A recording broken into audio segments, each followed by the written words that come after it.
Hello, Lizzie here from Lizzie Curtis Designs, and today I'm going to show you how to make Jill. And Jill is the fabulous little cushion behind me with a bit of a surprise to it, so I'll show you in a second what the surprise is. This is what the pattern looks like when you go to the website to download it. It's called Jill, and that's the picture that you'll see on the front. It's absolutely super. It's been designed by Nicola, one of my lovely ladies that helps me run the Facebook pages, and the pattern has been designed and created by our lovely Kath, and I have the task of sewing it together, which can't be bad, can it? Because I had a holiday, those lovely ladies stepped in to help me. So this is Jill, a collaboration of lots of people to get this done, but the actual main design was actually from our Nick, which is just super. You ought to see what she's made. I'm hoping she'll post it in our Facebook pages so we can see. So Jill is this beautiful cushion here. Here we go, and I'll show you the front first. And it has an interesting idea, because it has this applique, but it's kind of left sort of loose at the edges, so you've got a bit of dimension, a bit of movement, a bit of interest, and I love it. It's got our Kath actually made this up for us, which is fabulous. Thank you so much, ladies, for helping me out. And we've got sort of gold applique in here. You can do it however which way you like. Of course, I've done it slightly different on my my little bit I've done first, but there we are. So we've got the gold thread on there, and also you could do quilting as well if you want to. You don't have to, you could leave it completely plain. It looks gorgeous because of all these lovely sort of different size strips, making that sort of picture frame for what really looks like a poinsettia, doesn't it? But there's more, because if we turn it around, we have a different design on the back. Now these shapes here are part of my Jolly Santa templates, my first template acrylic selection that I launched last year, and they made our lovely Santa cushion, which I absolutely adore. So we've got two different designs but on the same cushion, so you can move them around. So that's front, back, and that is the front or back, so you can decide for yourself. If we have a quick look on the overhead, let me just move my bits and pieces out of the way. There we go. You can see what I mean. Let's just move that pattern. So this is what the sort of, I don't know, 3D applique looks like, where you've got that lovely effect of the different sort of layers and movement, I suppose, in the little templates there, the kite design, the diamond design. And if we flip it over, you can see our lovely Kath has done a beautiful blanket stitch all the way around to secure that. You don't have to do blanket stitch, you could just do a straight stitch. In fact, that's what I've done, and I've just used regular thread as well. So there's so many different options that you can do with this gorgeous little cushion. I just adore it. Kath has also done quilting here as well, and you can do that. You can leave it out. It's entirely up to you. You could quilt the whole thing before you put the applique pieces on. Again, the choice is yours, and it's great that we've got this wonderful flexible sort of pattern.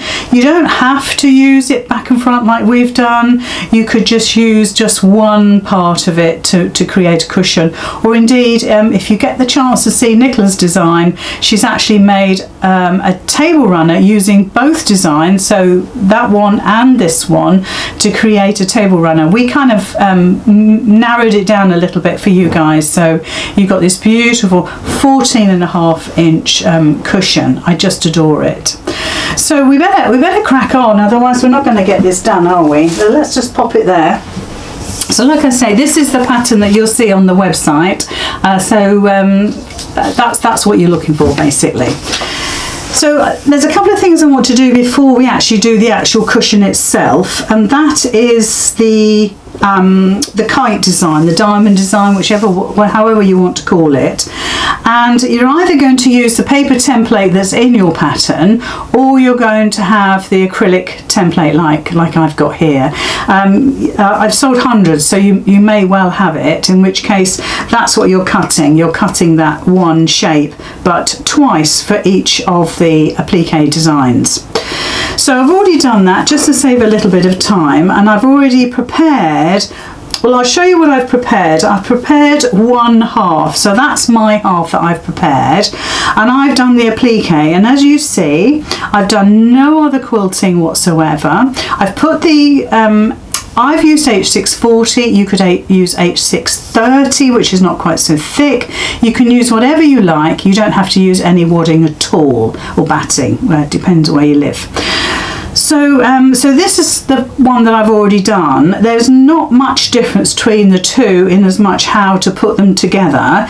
We're going to actually create the back, if you like. We're going to create this whole cushion, and then we're going to put our applique pieces on, but we're going to do the other design. So this is the one where it's flat all the way around, and with the one that Kath made for us, she blanket stitched in gold all the way around, and she quilted as well, but you can see I've left mine completely plain. So you can decide if that's for you, or the one that Kath has done, or a mixture of both, or your own design. So let's just move that out of the way. So we've done 1/2, which saves us a little bit of time. So these are the applique pieces for the other side, and we apply them slightly differently, so they've got that 3D effect. Now there's a certain way I want to show you. I've got 2 to do, and my machine is threaded up with red thread, so I thought let's do this first of all, because we can make them up and put them to one side. So you're putting right sides together. I think that's pretty obvious that that's what you do, and they're created in exactly the same way, but they're cut slightly differently. We're going to stitch all the way around. Okay, now we've done this a few times in our members group, our online sewing group, where we've stitched together all the way around, sliced through the middle of the back, and then turn through, and that's really exactly what we're going to do. So all the way around, and then we're going to cut into the back. Now then, before I go any further, let me explain something.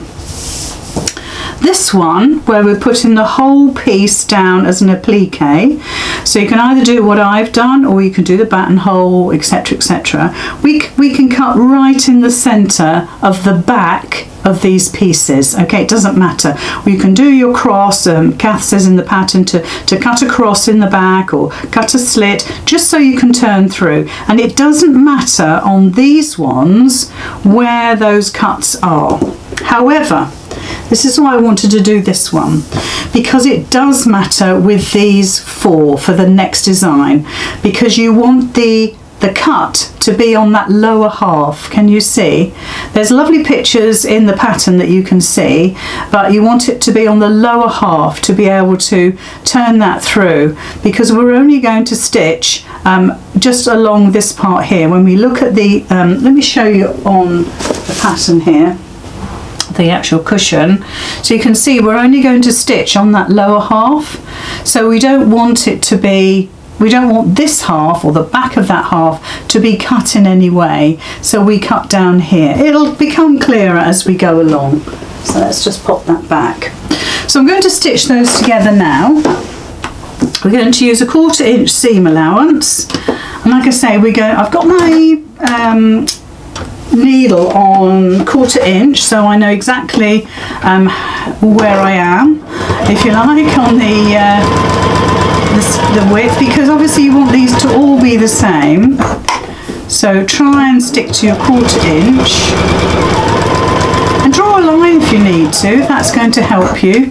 If they're all the same, then to be honest, it doesn't matter. They can be a little bit smaller or a little bit bigger.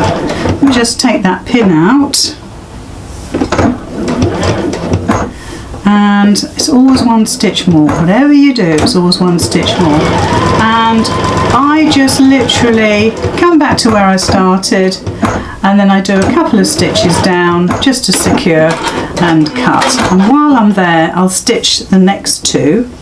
So right sides together. So this is the same for the front and the back. All the way round, and if you've got the acrylic template, you could, there's little holes, I don't know if you'll be able to see, but there's little holes here, here, here and here that you can actually mark your fabric with. You can do the same with the paper template if you wish, and that's quite a handy place to have a pivot point, to be honest. It's quite useful, especially if you can't judge where to stop and start. It can be quite tricky. Okay, so back to the beginning, and I'm just going down a couple of stitches, and I'm going to cut my threads off. There we are. So let's go back to the overhead again. So you want to just, excuse me for licking my finger, you just want to separate your layers, and don't forget that these ones, this second set, you need to only snip down this half. So if I get my heat erasable pen, we're looking at snipping here. I don't know if you can see that, and I'll do the same here. You don't need to have a massive massive hole, just enough to turn through. So those are the marks that you want to make. That'll help you. So I tend to separate my layers and just make a little snip just in case. I'm never gung-ho when I do things like this. So I just make a little snip, and then I pop my scissors in. There we go. And just be careful how far you go. So there's one. Let's do the other.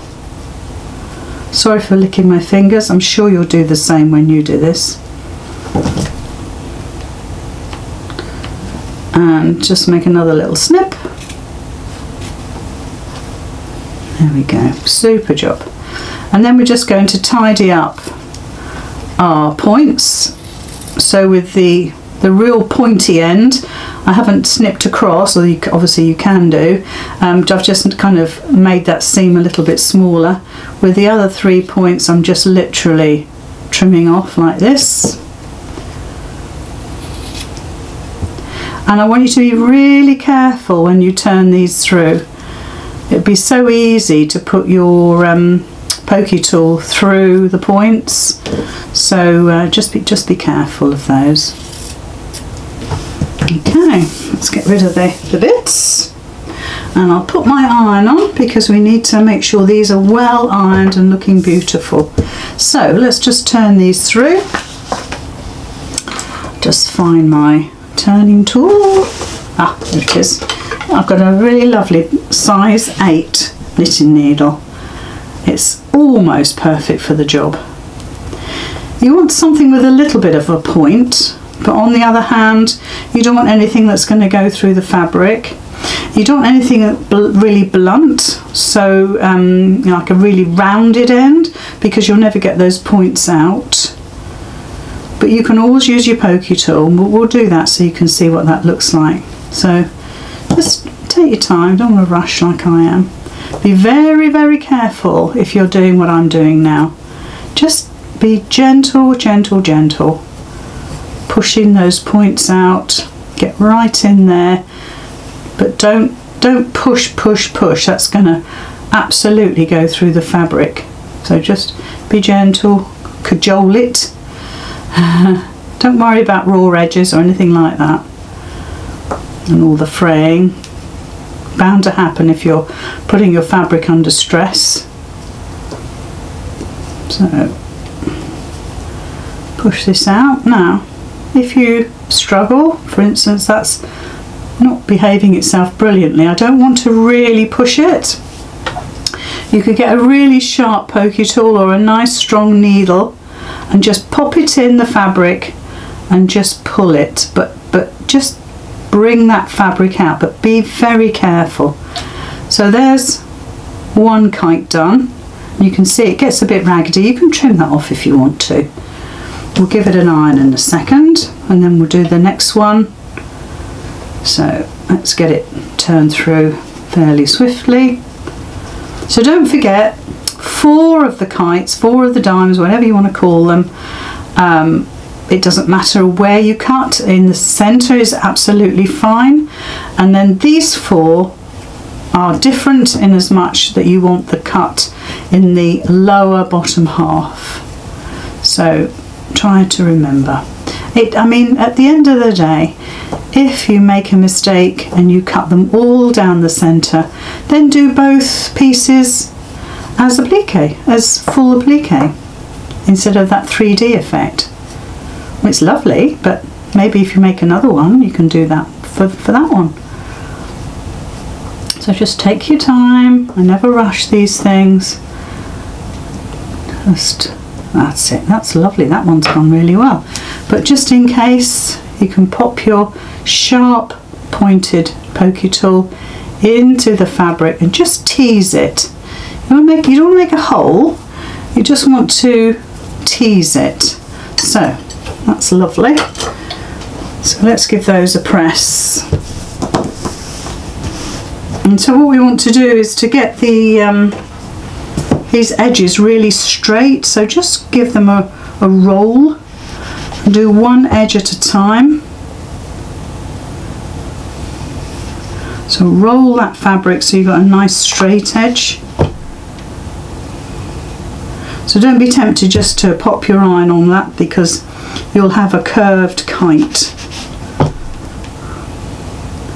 And roll it again and iron it on the wrong side. So you can see I'm ironing it where the slit is, so there's no shiny marks or iron marks on the front of it. And I will use a protective mat when I come to iron it in a little bit later. Okay.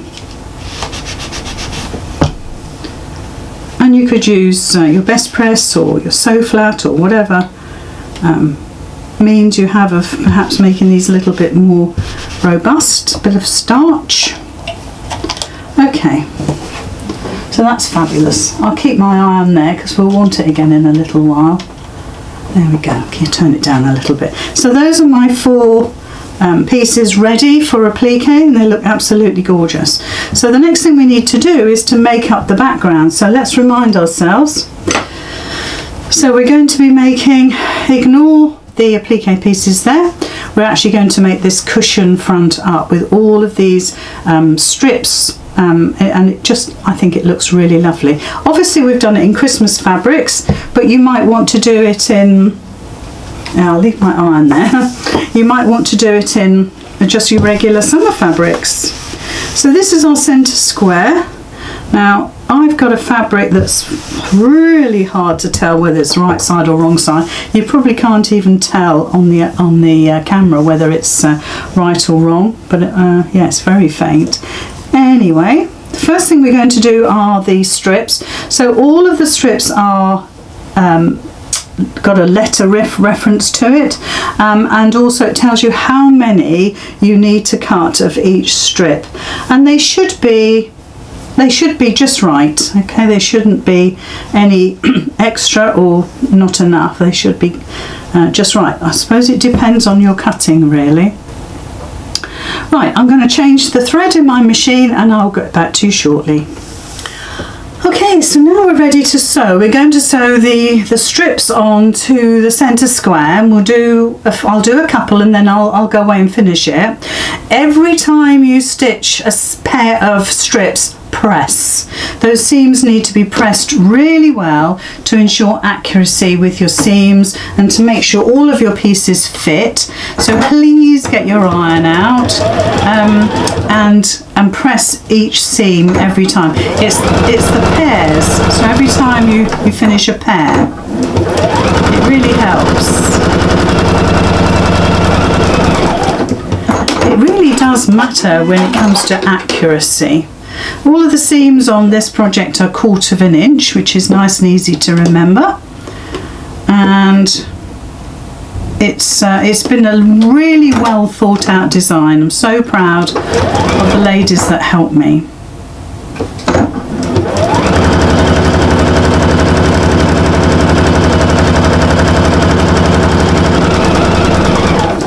Okay, so I set my presser foot at 1/4 inch. I can do that on my machine. So if I bring in the little piece that I've just done, I'll set those seams. Sometimes I like to do that, sometimes I don't even give it a thought. And then what I like to do is get my iron and just push it out from the centre and work out. Make sure that those seams are really well ironed out. So again, I'm just working on a bit of a hump here on my mat, but I think it'll be fine. Again, all these things will affect the accuracy. So that is the first two pairs. So I've ironed those, stitched and ironed. So the second two pairs, and like I say, they're all identified by a letter and how many you need to cut of each, and you can see how accurate the piecing is. They absolutely work. Now if I just check the pattern, I'll tell you what numbers these are. Yeah, so these are A, the ones I'm doing now are B. Now I suggest, on here I put the length of each piece, but I suggest, I'm not sure I've got one clear enough for you to see, that you actually mark these. So I've got them all laid out in order of I'm going to sew next, and each one has the letter of the alphabet that it refers to on the pattern, and I find that really useful and so easy to do. So let's just line the second pair up. I'll pop a pin in, you don't have to. I wouldn't use clips. Clips sometimes are a little bit too heavy for delicate patchwork. So now we'll stitch the second pair on. And like I say, stick to your 1/4 inch, try to be accurate with that. And you know, pin the whole thing, draw a line, whatever it takes to maintain that accuracy.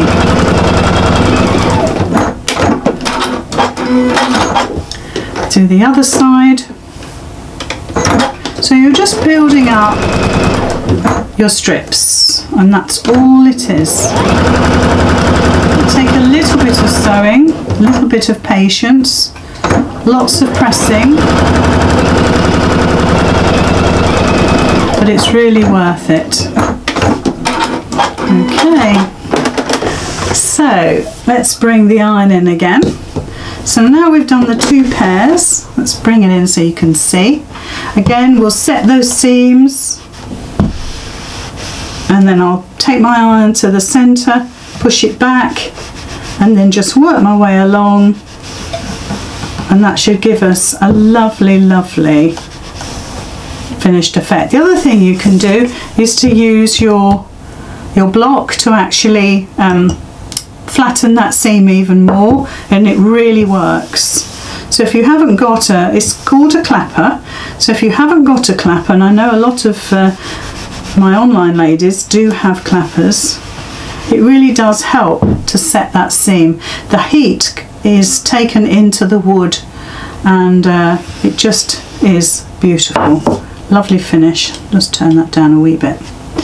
So there's our first round, so you can see what that looks like. The second round is the white. So the first pair, we're going to follow what we did before, so I'll make all my seams come this way. You don't have to. It's just, you know, it's nice to have that sort of consistency. And again, I've got fabrics that sometimes you just don't know which is the right or wrong, but that's the right. And I think that means that that's the right. And so all you're going to be doing is building up these layers until you've got all the layers attached. So once you've done those two, you've got these to go on top and bottom as well, and then you've got the green and then the white. So look, I'm going to go and finish these strips off and come back to me when I've done that, and then we can take it from there. So I have completed the front or the back of the cushion, and I'm ready now to put my applique pieces on. And these, if you remember, are slightly different to the ones that I've done previously. So I'll remind you the difference between the two. So if I bring in the cushion our lovely Kath made. So this is the applique with the buttonhole all the way around in gold.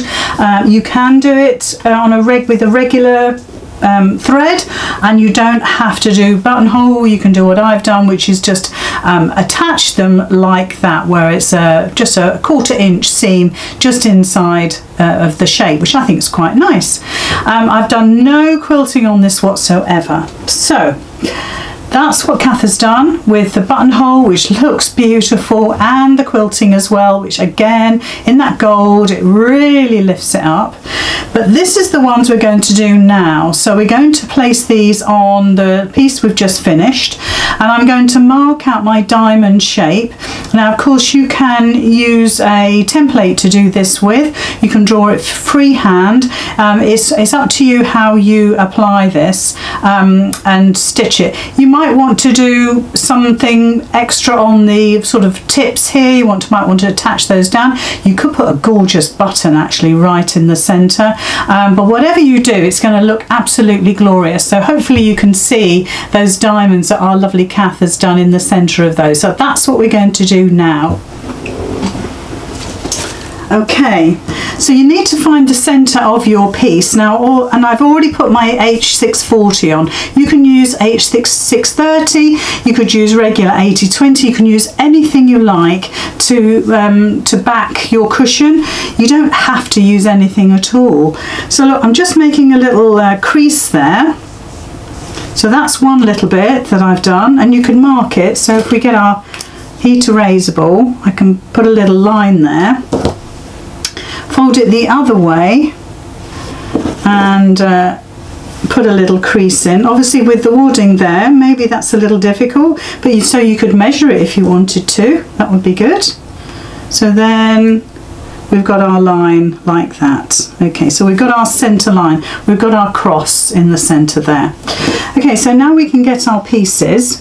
Now with the other ones and with these ones as well, I'm going to put mine down. I'm going to attach mine with quilter's tape just to secure them in place. So I'm going to put my quilter's tape over the top of my cut line, and it'll secure it down for me really nicely. So if we do all of them, so I suppose that's about 1¼ inch of quilter's tape. You don't have to put it exactly over the hole, it's just that happens to be the centre of the bottom piece. If you've got any threads, just make sure they're tucked inside. And again, this is the last one.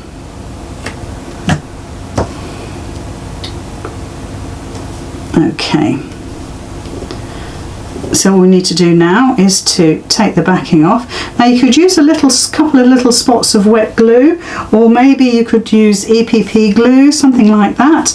And with this time we're going to put them out at that sort of angle, so they're going over the gold line, which I think looks lovely. You can do them whichever way you like, but I love the fact that we've got that juxtaposition from front and back.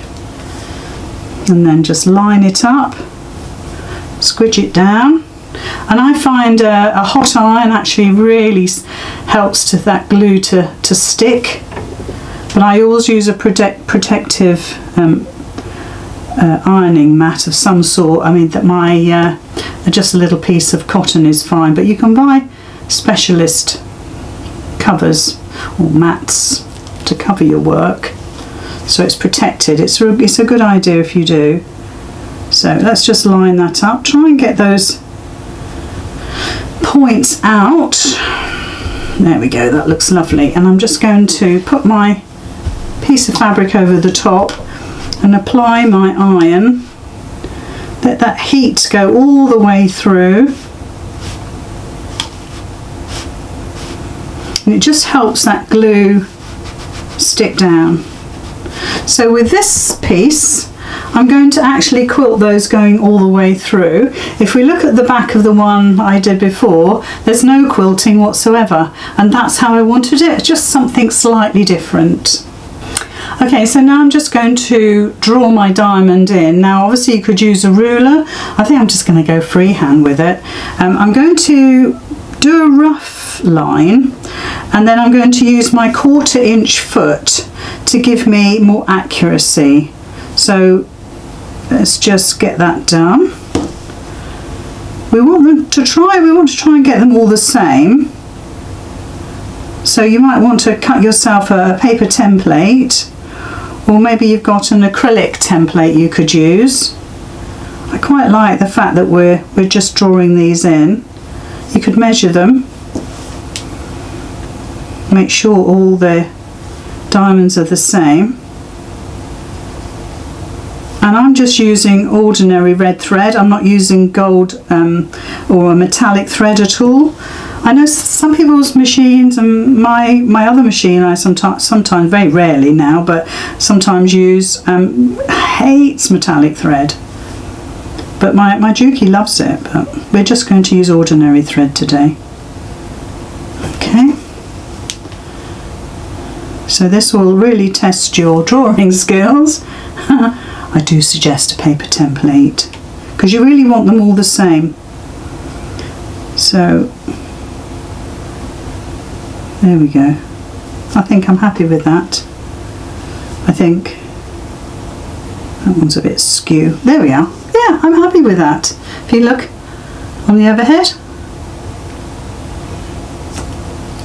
Okay. So now we're just going to use our regular stitch. I've got it on my 1/4 inch measurement on my presser foot. Obviously if you've got a 1/4 inch foot, use that if you want to. That's my guide. I've changed back to red thread, so it's not as I normally stitch with like an off-white. I don't think that would be sensible if you're going to really, it's going to really stand out. And let's just make sure I've got my red bobbin in, which I didn't. So let's just quickly change that. I just spotted it on my desk there and I thought, I don't have 2 red bobbins. Right, let's get these diamonds created. Now, you could leave your threads long, take the threads to the back, and you could tie these off. I'm going to be really naughty and just do a couple of back stitches. I've got my needle right in that point of that diamond there, and I'm going to do 1 stitch back, so nothing clumsy. And then I'm just going to, like I say, use my foot as my guide.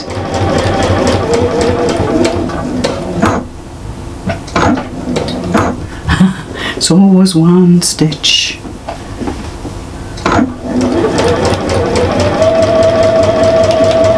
Now because we've already taped these down with quilter's tape, they really are secure, and I think that extra bit of heat from the iron really helps. So coming back to my point, so you can see I'm really peering over the top. You could use a satin stitch foot, an open toe foot. So a couple of more stitches and then I'm just going to break my threads. Yeah, you can use an open toe foot to see where you're stitching. So needle in, and then I know I'm in the right place. 1 stitch back. Yeah, you'll be able to see your drawn lines a lot better if you use an open foot of some sort.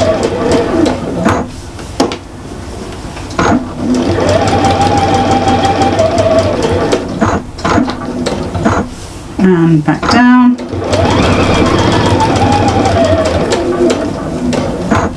And then just come up a couple of stitches, and that's all I'm going to do. So again, just put my needle exactly where I want it to be.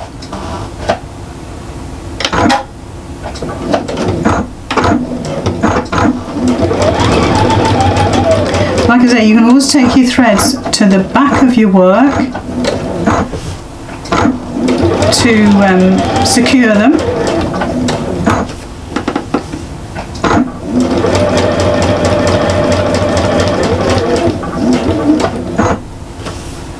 Or you can hear the concentration.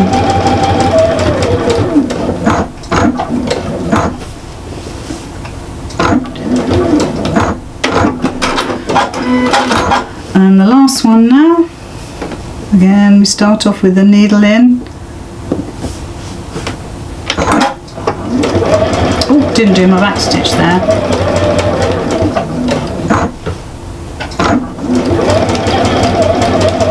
But as long as we stitch over the stitches when we get back, then no problem.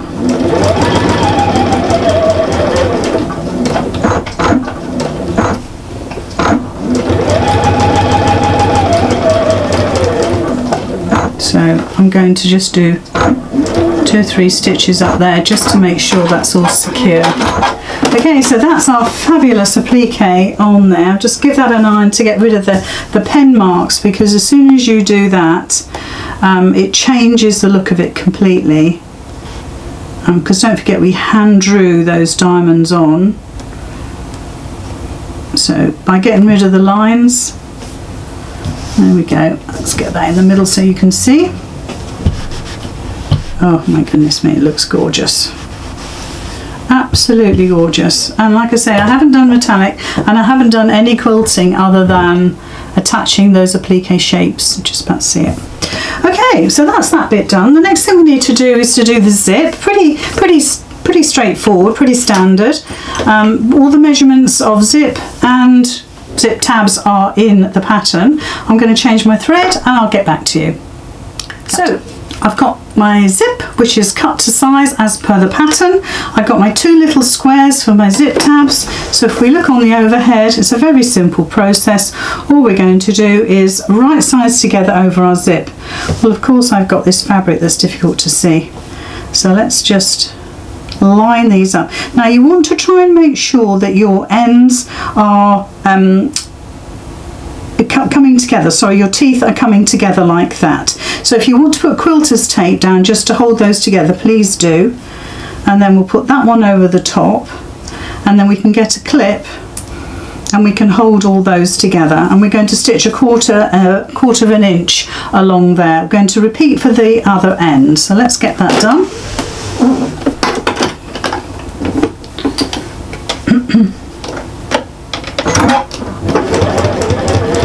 Try and make sure those ends stay together. A few little stitches over that zip should be fine if you wanted to do that. Now you can push those 2 little tabs back on themselves and give that a little iron, and you can top stitch if you want to. It's not 100% necessary, but the choice is yours, and it's always good to have a choice. So with the other end, again, our little zip tabs right sides together over the top of the zip, and a 1/4 inch seam allowance all the way across. And obviously our zip tabs are a lot bigger than we need to, so what we can do is we can snip those off. So let's give this a little iron. Do be careful of your zipper tape, that you don't melt the zip. You shouldn't do. These zips are pretty robust. Okay, and then on this end,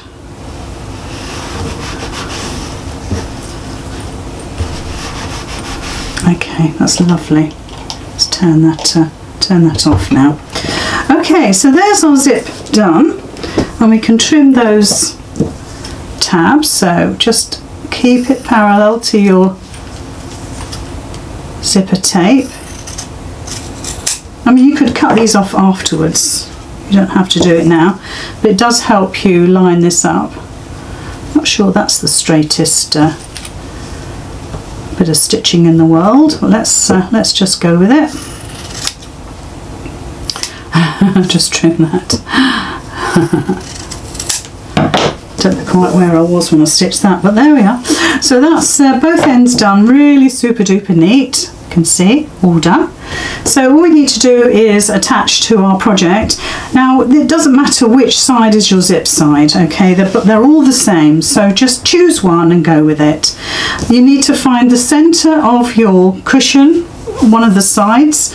So what you can do is I go wrong sides together and give myself a little crease, and if you want to you could mark it with your pen. Likewise with your zip, line your seams up of your zipper tape. Don't look at these other ends here, so you're lining up the ends where the zipper tape starts, and we can mark those. So you're going to put these right side down, so you might want to mark the wrong side. But we'll do it like that for the time being.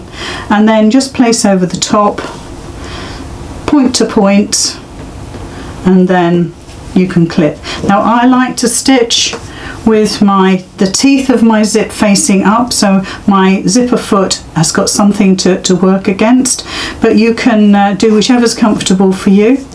And then we're just going to stitch from one side to the other, moving that zipper tab as we go past it.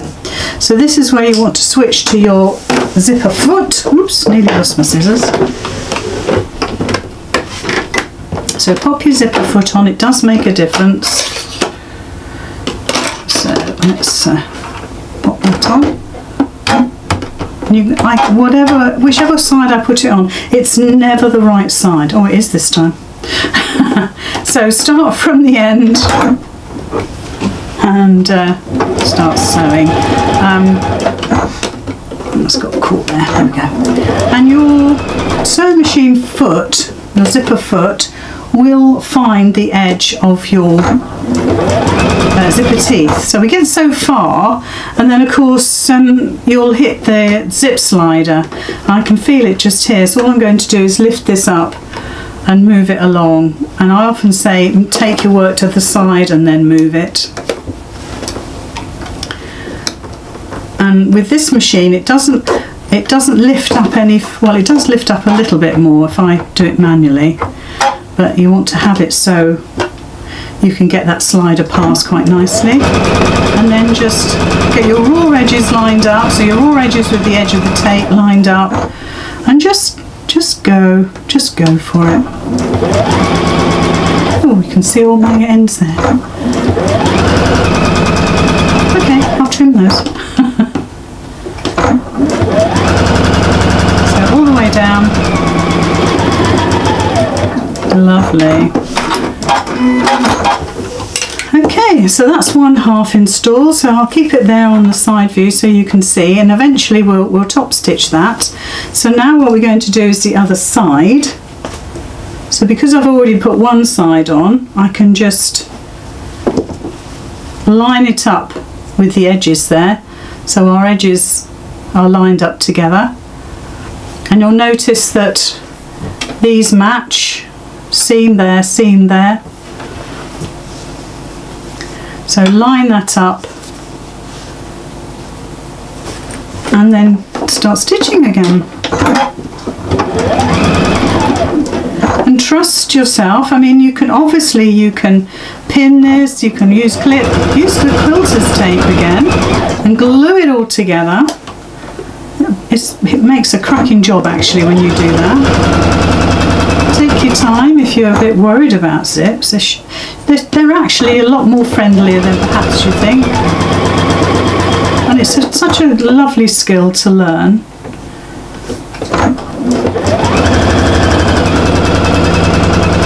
So I'll just move that zip slider out of the way. It's just down here at the bottom. Just move that so you can see. So we'll just lift our foot up, take it to the side if you want to. Like I say, it's easier for me to do that, and I always recommend that. But see, my machine won't lift up any further without me holding it, so there's a little point. I know, quite honestly, I don't mind. There we go. Such a great machine. So all the way. Okay, that's lovely. So that's both sides installed, and obviously you can trim off your zip tabs now. You can see they're a lot longer than they need to be. See if we can show you the other end as well. There we go. And now we're going to top stitch. So you could keep your zipper foot on if you want to, but personally I do like to have the full foot to actually stitch the top stitch on, and it'll sit over the top of the zipper teeth, no problem at all. And I would stitch about 1/8 of an inch away from the zip teeth. Give this a press, by the way, give this a press. Make sure your seam is facing into your cushion and not into the zip, and you'll be able to feel it under here. So just keep an eye on that. Just make sure the zipper tape and the fabric all points to the cushion, not the zip. So a lovely little top stitch. If you're nervous about top stitch, do a decorative one. And then now I'm going to just lift my needle here and move that slider out of the way, and just to make sure I can get that in the same place, I'm putting my needle in and finish the top stitching.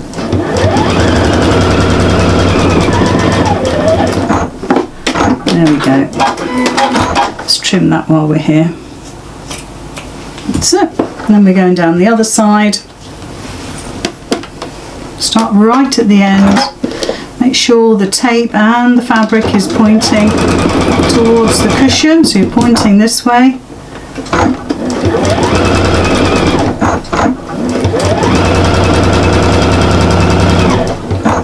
Got that slider coming up again, so we'll see if we can wriggle past it.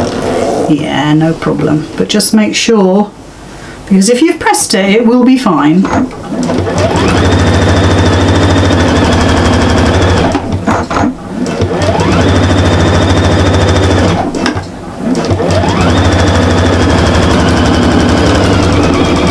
Good. Colours are looking gorgeous, aren't they? Okay, let's just trim that end off as well. That's super. So, undo the zip. So if I show you at the front, this is what we've got. Now can you imagine that as a table runner with a border? Sensational. So right sides together, 1/4 inch seam allowance all the way around. Tuck in your tabs too. Well, I must admit, sometimes I go in, sometimes I go out, but with this I'm going out. So 1/4 inch. Make sure your zip's undone. Back stitch just to hold, make that lovely and secure. Pin or clip. I'm going to raise my stitch length. Because we've got all these layers, I'm increasing my stitch length to 3. Just bringing all my pieces together. Use a walking foot if you want to at this stage. Make sure my raw edges are sitting nicely together.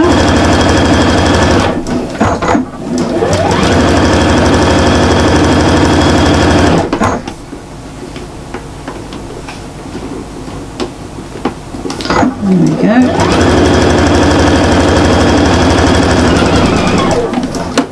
Okay, turn the corner.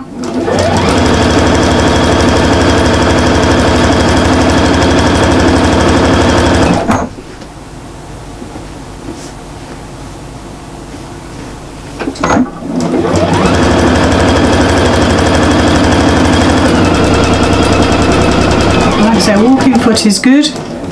So it keeps all your layers together. I think I might have gone a little bit adrift there. Might have to have a look at that. Work your way down the third side. Just make sure when you get to the tab that you go in or out depending on what you chose. I think this naturally wants to go out.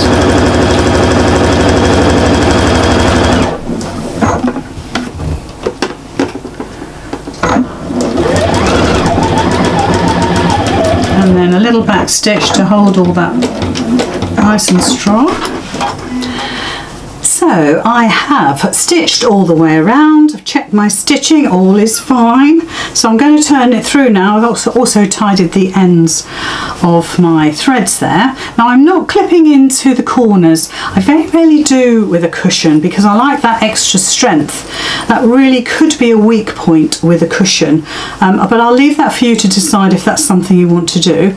To be honest, I would really recommend an overlocker to go around the entire cushion.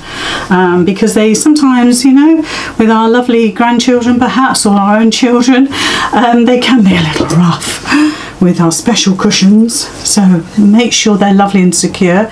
Get those points out as best you can. Just be careful, just be gentle. And then of course at each end we have a little tab, so our zip should lie beautifully. Okay, so there we are. Before you put your cushion in it, give it a press. Cut any loose threads. Right, let's put our cushion in, our cushion pad. There we go. And this is quite plumpy, so it's up to you whether you want to struggle with a plumpy one like this or whether you get a slightly smaller one. I like a plumptious cushion, I really do. I think a cushion without any plumptiousness is not a cushion at all. But what you want to do is get the corners right in there. The other thing, of course, you can stuff your corners with separate toy stuffing, which really makes a super corner to your cushion. Well, it always reminds me when I'm putting a cushion pad in a cushion, somebody once saying to me on YouTube, the corners of your cushions, they're pointy. All of your cushions are pointy. Your cushions should not be pointy. They should be all square. And I thought, I wonder what sort of cushions they make. Because all cushions have pointy corners. I don't know quite what the lady was suggesting. I didn't respond. I thought, well, I quite like my cushions. It's like everything, I make everything for me. I really do. And my house is full of all the things that I've made. When I go on holiday, all of my bags, my pouches, the ones that I've made. Oh, that looks lovely. Look at that. Look at that. That's just your one side. That's your applique side where the whole shape is applique down. On the t'other side, you've got this wonderful effect of the 3D. I love it because it's very tactile. If you've got a little one in the house, they're going to play with these, aren't they? I haven't used any glitter thread or metallic threads. You don't have to. You don't have to quilt. You could hand stitch. You could use all your fancy stitches as well if you want to. The world is your oyster when it comes to things like this. You can really make it your own. Got a lovely zip in the bottom there. And there we have it. This is our fabulous Jill. So we've now got two. Let's get, is that opposites? Yes, we've got our opposites. You can see what they look like back and front, but you could see what it looked like as a potential table runner too, especially in these gorgeous Christmas colours. You make them in any colour you want to. Right, so that's me. Thank you ever so much for watching. I hope you make Jill, and I'd love to see loads.